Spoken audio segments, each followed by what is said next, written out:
Captain America Civil War is sort of a paradoxical movie.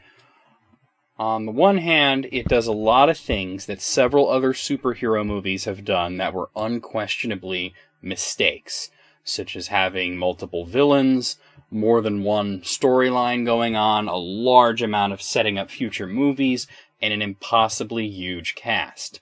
But on the other hand, while these were severe issues that crippled movies in the past, such as Spider-Man 3, Amazing Spider-Man 2, X-Men The Last Stand, Avengers Age of Ultron, Batman vs. Superman, and to a certain extent Green Lantern, Civil War takes what would be weaknesses in other franchises and turns them into strengths, showing us that an overlong plot-heavy superhero movie with a huge amount of returning characters, several new players, several intersecting storylines, and all working within the framework of a shared universe to not only advance an overall story larger than the film itself, but also set up future installments, can work.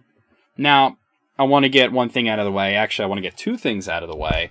One is that this movie has pretty much nothing to do with the Civil War event from the Marvel Comics, other than the theme of the Marvel heroes dividing into two sides regarding a government mandate and fighting each other, with Captain America and Iron Man being the two leaders. There really are no similarities. Yeah, there's some references, but they're mostly visual rather than thematic. So, if you're like me and you thought the comics Civil War was a squandered opportunity at what could have been a great event, worry not. The second thing I want to address right away is the level of hype that this film has gotten. I went into the film with rather high expectations, but I'm always leery of hype. My expectations were because I really loved Captain America the Winter Soldier, and this was from the same directors. When somebody says something is the best ever or it's the worst ever, I'll take it under advisement, but I tend to reserve for my own judgment. In this case, a lot of people have been calling Civil War the greatest superhero movie of all time. Not only the best movie that Marvel has done, but the best in the genre, and even better than, say, The Dark Knight. I'm going to tell you, no, it's not, but it is very good. I would say that out of the three Captain America films, I liked it a bit more than The First Avenger, and a bit less than The Winter Soldier.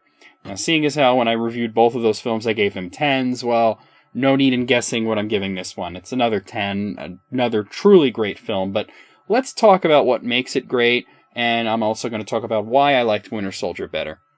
Firstly, the film tries to juggle a lot. It's very much a third Captain America film and a sequel to The Winter Soldier, continuing many of the threads from that film. It also deals with the aftermath from the second Avengers movie, The Age of Ultron, in a lot of ways. It makes a lot of errors that film had seem worth it because so much of them are addressed here. Like I said earlier, weaknesses into strengths. Robert Downey Jr. has also called this a fourth Iron Man film in a way, and I could see why he'd say that, as Iron Man gets a lot of character development and growth here. So yes, it's a few different movies at once. It's Captain America 3, it's Avengers 2.5, maybe Iron Man 3.5, but it does each of these well, and they don't interfere with each other too much. The basic plot involves increasing government scrutiny for the Avengers after a mission goes badly, when the Scarlet Witch uses her powers to move a potentially fatal explosion away from Captain America, but it kills a building full of people. This leads to the government stepping in and taking control of the Avengers, but some of them, primarily Captain America, don't agree with this and refuse to sign the Accords. This is made worse when someone who appears to be the Winter Soldier attacks the UN meeting where the Accords are being signed and kills a bunch of people, including the King of Wakanda, giving one of the new heroes, the Black Panther, a reason to enter the fray. Attempting to bring in his former friend peacefully instead of letting the government kill Bucky puts Captain America on the wrong side of the law and uncovers a conspiracy involving more Soviet experiments on trying to recreate the super soldiers, more insight into Tony Stark's past, and most importantly, it creates rifts between the heroes, not just political rifts, but personal and emotional ones as well. One triumph is that while Civil War, the comic, promised to give both sides equal footing, they definitely did not do that. They depicted Stark as the villain and Captain America as the hero, while the film gives us much better reasons for Stark's motivations and portrays his side as not only valid, but perhaps equally right.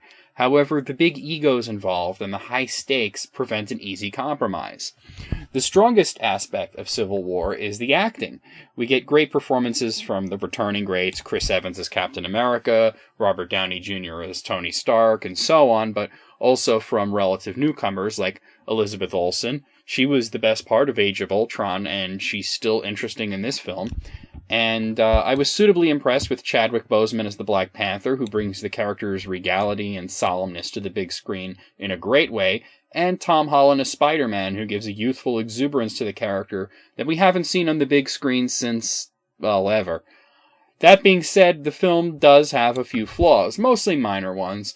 For one, the shaky cam is a little bit extreme here. I don't mind shaky cam for frantic action scenes, but in this film, especially the first half of it, it's so extreme that it becomes nauseating at times, and I swear that the camera was shaking during non-action scenes where characters were just talking. Towards the end, it became less shaky, but the first half of this movie teeters and vibrates like crazy.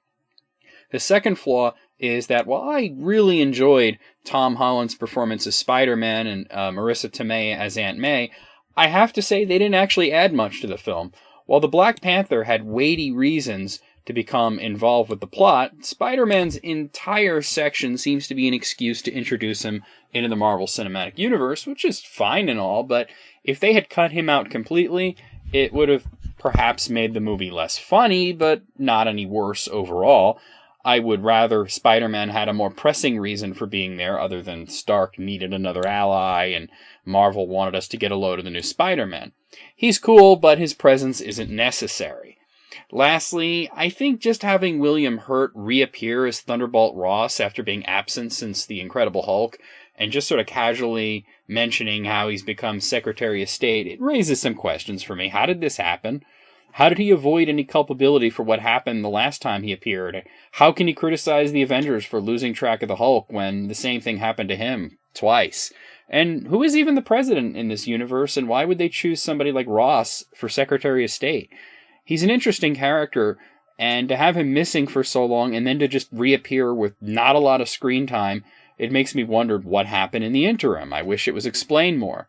That being said, Civil War is a great film, almost as good as Winter Soldier. It just misses the mark by a little bit. It's highly entertaining, emotionally weighty, and does some very risky things that are marks of failure for most superhero films, but it does them smarter, it does them better. Perhaps the Russo brothers who directed, and they also directed Winter Soldier, rather than being hampered by all the red tape and dealing with Marvel and Disney and their demands and their restrictions, will be able to turn these demands and the restrictions into good films more in the future. Which I think is particularly relevant, as Marvel's interference with direction in Avengers Age of Ultron is what led to so many of its problems. But the Russo brothers are taking the helm of the Avengers franchise, and after 2 hits in a row with Winter Soldier and Civil War, I think I have faith that they'll make it work. So yeah, 10 out of 10, with the caveat that, with only 10 points on a scale, some films are going to occupy the same space, but not be completely equal. So like I said, I've given all 3 Captain America films 10s, but like I said, this one's kind of better than Part 1, not as good as Part 2.